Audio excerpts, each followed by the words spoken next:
Ladies and gentlemen, welcome back to Gaming with me, Tony Mo, and we're here today to answer one simple question.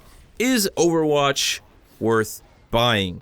The game is 2 weeks away from launch. It's going to be going live on May 24th, and I know there are a lot of you sitting there, you played the open beta, you didn't have the opportunity to play the open beta, asking yourself whether or not Overwatch is really the game for you. Is this really the next first-person shooter, multiplayer first-person shooter, that I'm going to be adding to my gaming arsenal? So I hope today to help you answer that question. And I think it's actually really easy to start by asking you guys two questions. You're going to try and slot yourself into one of two categories here, and this is very much going to help you move forward with the rest of your decision-making process for whether or not you should buy Overwatch.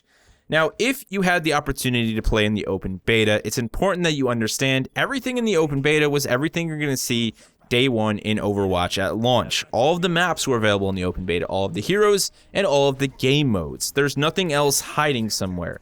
The full progression system, the unlock system as it stands in Overwatch, was available in the open beta. There's nothing deeper than that. And I've seen people actually saying that on the internet, you know, like, oh, the game felt a little bit shallow in terms of like rewards and unlock systems.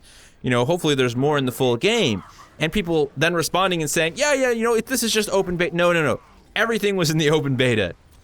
Overwatch is a very stripped down and focused competitive FPS experience with a big chunk of hero shooter thrown into the mix. And that's what makes it so special to me. And that probably makes it very special to a lot of you. It's a game that throws away unnecessary unlock and, you know, progression systems. It just has a passive unlock system. As you level up, you happen to get a loot crate. That loot crate can contain cosmetic skins, voice lines, player icons for all of the different heroes in the game, so on and so forth. It's not a game about, hey, I'm going to play for 3 more hours because then I can unlock this. It's not about that. The main reward for playing Overwatch is the gameplay. It's returning to the roots of what we know from competitive FPS. People play thousands and thousands and thousands of hours of Counter-Strike because they enjoy the gameplay. I also understand that there is now crates and weapons, but let's ignore that. People were playing Counter-Strike well before that existence because, again, they loved the gameplay, and that can be said for a lot of competitive first-person shooters over the last 10 to 15 years. Team Fortress 2, Half-Life Deathmatch. These are all games that the fine folks over at Blizzard were big fans of. They grew up playing. And you can tell that Overwatch has very much been inspired by those games. And that's where that core focus on gameplay, that's the primary reward for playing Overwatch, is that the gameplay is satisfying time and time again. It puts you to the test. It tests your skills with the different heroes and your ability to communicate with the other members of your team, and also to work in sync with whatever heroes they decide to pick. That's Overwatch. That's what it is, you know? It's all about the gameplay. Stripped down, no nonsense gameplay. If you feel that you need a bigger reward system or a more in-depth progression system in order to have a reason to play Overwatch time and time again, then it's not the game for you. It's as simple as that. If you were not satisfied with just the gameplay and improving your skill as an Overwatch player, there's nothing else there for you. I'm going to be completely honest. And I understand that over the last 10 years, we've had a lot of first-person shooters, competitive first-person shooters, as I talked about a month ago with the video, you know, that are very much giving players, you know, they're telling players, hey, this is why you should stick around. Not because of our gameplay, but because we've got this, you know, 300 level unlock system. Once you get to level 100, you'll get a different icon, and we'll even give you this cool weapon skin and this camo. Like, you know, people are very driven by these unlock systems and a lot of these first-person and just competitive shooter experiences in general these days. So I understand that. It's become second nature for a lot of people. And they find themselves, you know, continuing to play a game only because of those reward systems. But Overwatch doesn't want to create that type of a community. It wants a community, it wants a player base that is all about the gameplay, improving their skills as an individual. That's the reward. That's the biggest and most important reward for a game like Overwatch. And frankly, I hope that we see a lot of games following suit moving forward in the coming years, because that's what's most important to me. That's why I'm going to play hundreds and hundreds of hours of Overwatch. It's not because of some unlock system that tells me if I play 300 hours, I get this really cool weapon skin or this attachment. It's because I want to be a better Overwatch player. I want to be a better McCree. I want to be a better Mei, a better Reinhardt. I want to, you know, have awesome clutch moments with my teammates through all of those different elements and components. So that's really what you need to ask yourself first and foremost. You know, is the basic gameplay of Overwatch enough to keep me playing past the 5-hour mark? Ask yourself that question, and I guarantee you that you will have a very clear answer as to whether or not you should pick up Overwatch come May 24th. Now, there's a few other things I wanted to talk about for those of you who maybe are concerned or, just considering, like, okay, well, if that's the game, like, what else should I expect? Now, we really don't know. Blizzard hasn't, like, set down a clear path forward for what they're doing with post-launch. And you know what? To me, that's actually refreshing. They're focusing on launch date. They're not talking about DLC or plans for the future. Like, let's get the game out first, and let's get people playing. Like, let's build our community, get people involved with the 21 heroes we have at launch. That's a lot of hero mastery that you're going to have to work on. A lot of hero cohesion as well that you're going to have to work on. A massive amount of maps. And yes, there are only 3 game modes, but again, you don't need a bunch of unnecessary game modes. You need game modes that make sense around the design that is Overwatch. And that is very much a game influenced by those hero shooter elements. So that's important. Again, keep it simple launch. But this is Blizzard. So I do feel that it's necessary that we recognize that Blizzard is amazing at post-launch support.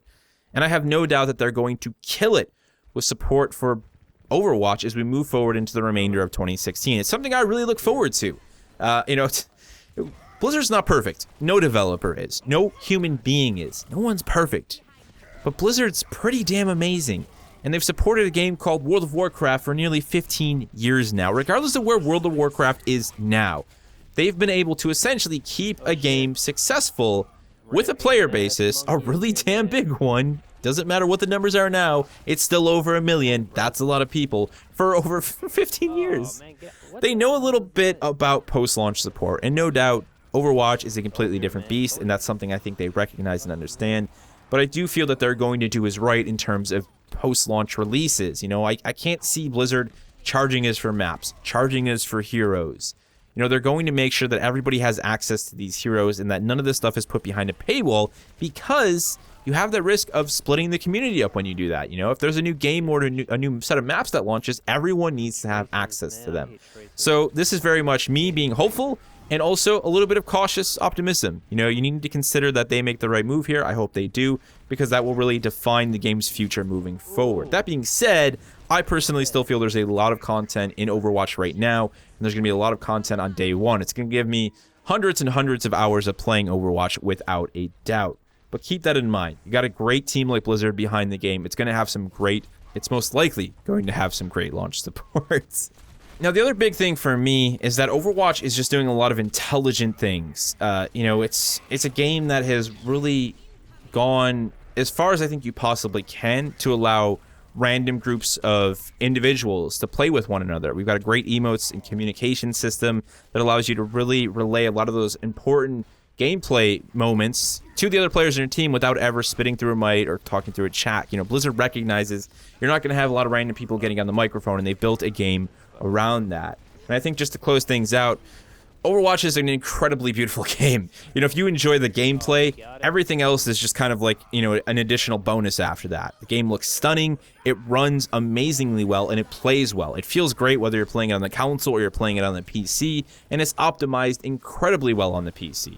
Amazing frame rates for just about everyone I've spoken to. I've got a buddy who's got like an 8-year-old GTX card, who's still able to run it on low and medium mixed settings at 60 FPS, actually above 60 FPS.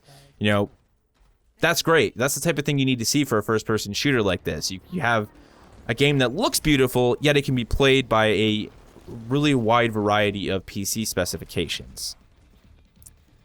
So there you go, guys.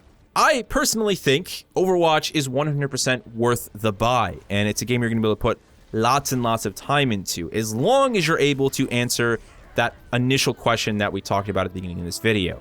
Do you enjoy the core gameplay of Overwatch? If so, go ahead and make that purchase, man. Overwatch and you are going to become very good friends. If not, step away, find something that better suits your taste. That's a-okay.